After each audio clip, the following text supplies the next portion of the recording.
So ito nga guys, at nagpakulo tayo ng tubig para dito sa gagawin nating fab conditioner. So in-order natin ito sa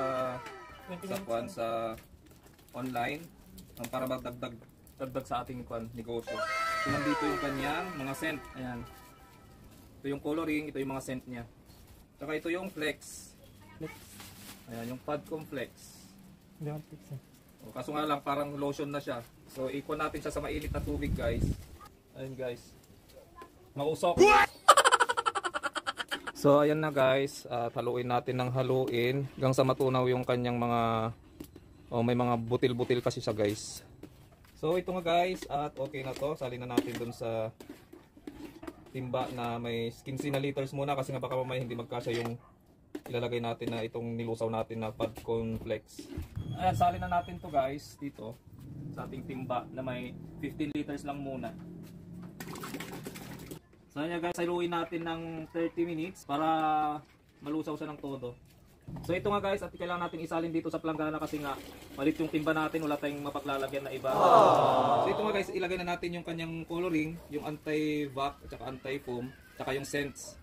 So ilagay na natin yung kanyang coloring. So dahan-dahan lang yung paglagay natin kasi kung minsan sobra. Yan, ihalo lang natin ng mabuti para kumalat yung ating nilagay na coloring. So ilagay na natin itong kanyang scent guys. Ito lahat. Ito na nga guys yung pampabango niya. So ilagay na natin lahat. So haluin natin. Saka natin ilagay yung kanyang anti-foam, ay yung anti-bac muna, saka anti-foam. So ilagay na natin guys yung kanyang preservative. So mayroon siyang preservative para ma-preserve yung ating product. At saka ito yung EDTA niya, EDTA. So guys, at ilagay na natin yung anti-bac para iwas siguro bacteria guys. Ayan. So ilagay na rin natin guys itong anti-foam. Ayan. So ilagay na natin lahat ng kanyang chemical o ingredients. Wow. So haluin lang natin ng haluin guys. Hanggang sa alam natin na mahalo na siya ng husto.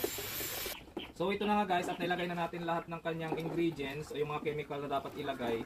So haluin lang natin ng haluin hanggang sa mahalo natin. At ilisalin natin siya sa timba na 2 timba kasi wala tayong container na medyo malaki. So pagpahingan natin siya ng 3 to 5 days bago natin siya isalin sa mga bote. So yun lang guys, update ko na lang kayo ng 3 or 5 days. So yun lang. 5 days later! So ito na guys yung ating tinimplang downy. Pakita mo dito yung items, baka naman yung itlog kong makita dyan. Ayan na guys, yung kinuha nating downy. Salin na natin siya sa lagayan. 1 litro pala itong nasa buti na to. So yun nga guys, at ito na yung ating nagawang DIY na fabric conditioner. So downy na laika nga. So nakagawa tayo ng 4, 8, 12, 16, 20, 24, 25. So nasa 25 bottles siya guys. Tama nga yung sinabi nila na 25 bottles sa isang kit. So yun lang guys ang ating today's video nga ang paggawa natin ng DIY na fabric conditioner. So yun lang guys, sana may natutunan kayo sa video na to. Bye bye!